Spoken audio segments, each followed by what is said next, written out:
two bombshell polls out today are pointing to a north of the border nightmare for Sir Keir Starmer. The first has Reform UK to become the opposition in May's Holyrood elections, as you can see on your screens, with Labour plummeting to fourth position, behind even the Green Party. And yet, astonishingly, things could get even worse in Scotland for Sir Keir Starmer. A second poll has Labour, wait for it, scoring 0 seats in Scotland if a general election were to be held today. And do you remember Nigel Farage saying this back in September?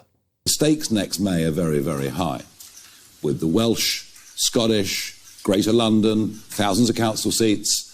My prediction is that after next May, the Conservative Party will cease to be a national party, because they're going to get obliterated in Scotland and best part obliterated in Wales.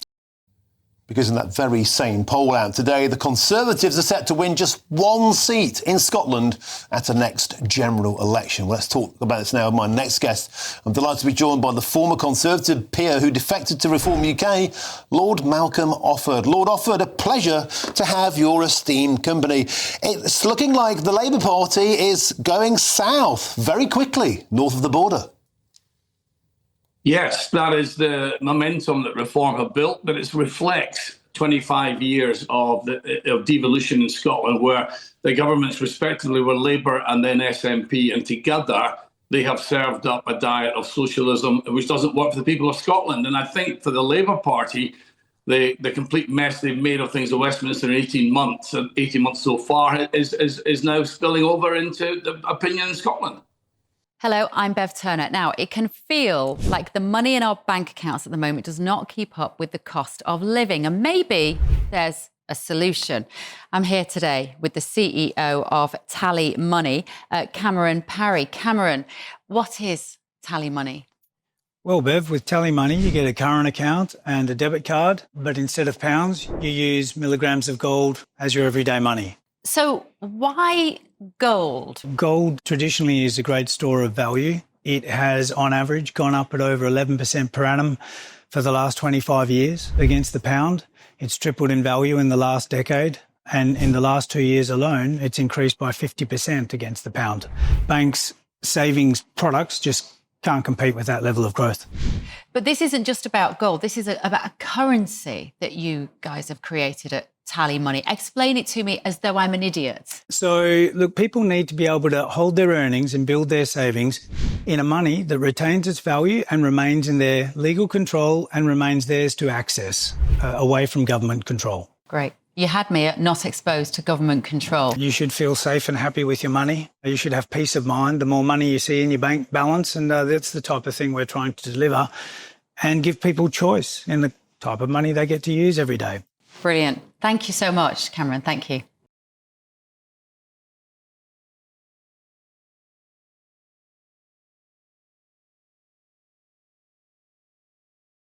And Lord Offord, this Holyrood poll, of course, May elections in Scotland, May elections in the Senedd in Wales, and May elections in local areas where they haven't been cancelled, they seem to be pointing in the same direction, and that is a rejection of the two big old parties. We're seeing the SNP doing very well north of the border, as well as Reform, of course. We're seeing Plaid Cymru doing well in Wales, as well as Reform, and Reform doing very, very well potentially in England. The Conservatives, meanwhile, your old party, well, they're going downhill faster than the Jamaican bobsleigh team.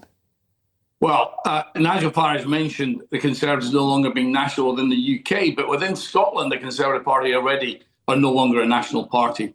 The streets in Glasgow, the Conservatives just won't walk down. And they're basically a rural party, a couple of seats in the Borders and a couple of seats in the North East. So they've given up the fight, because the Scottish Conservative Party, by their own admission, have given up the fight.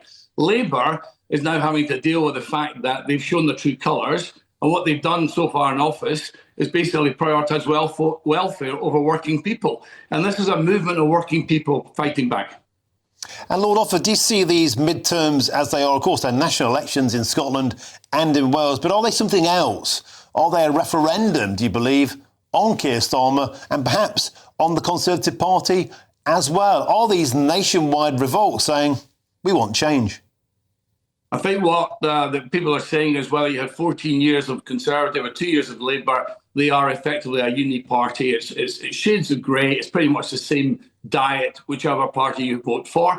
And that has not provided prosperity and cohesion in our country. And working people are now saying enough's enough. We actually want a party that listens and respects working people, ordinary, decent, hardworking people going about doing the right thing every day, who feel punished in their lives. And it's time for them to be given priority. And Lord Malcolm Offord, if I may, I don't want to assume you're a gambling man, but if you were a gambling man, do you think that Sir Keir Starmer's days might be slightly numbered after these elections come through in May? Well, I wouldn't want to speculate on that, and we all know how Westminster works, and they have a massive majority, so that would be up to the internal machinations of the Labour Party. The Tories demonstrated they get rid of Prime Ministers very quickly and very easily. The question is, will Labour do the same? OK, thank you very much for joining us. It's a pleasure to have your company. Reform UK peer Lord Malcolm Offord. A very, very happy New Year to you, and thank you for your time, sir. Happy New Year to you. Thank you. Thank you, mate. Now, joining me now is the former Labour advisor, great friend of the show, Paul Richards. Paul, hope you're having a very, very merry betwixtmas. Sorry, it's a word I hate, but that's the time of year we're in. Do you think Sir Keir Starmer is having a merry betwixtmas? This is a nightmare for him north of the border. Well, it's an interesting poll, isn't it? But I mean, it shows several things. One is, let's not forget, these are just snapshots, and it's a snapshot of a lot of anger and discontent and general people sort of being a bit annoyed with the government, the Westminster government. So you kind of expect that at this stage of the election. I think it's fair to say that the Labour Party is going to get a bit of a kicking in the elections in May in Scotland and in Wales and different parts of the UK, because that's what the Americans would call a midterm election. It gives people a chance to protest.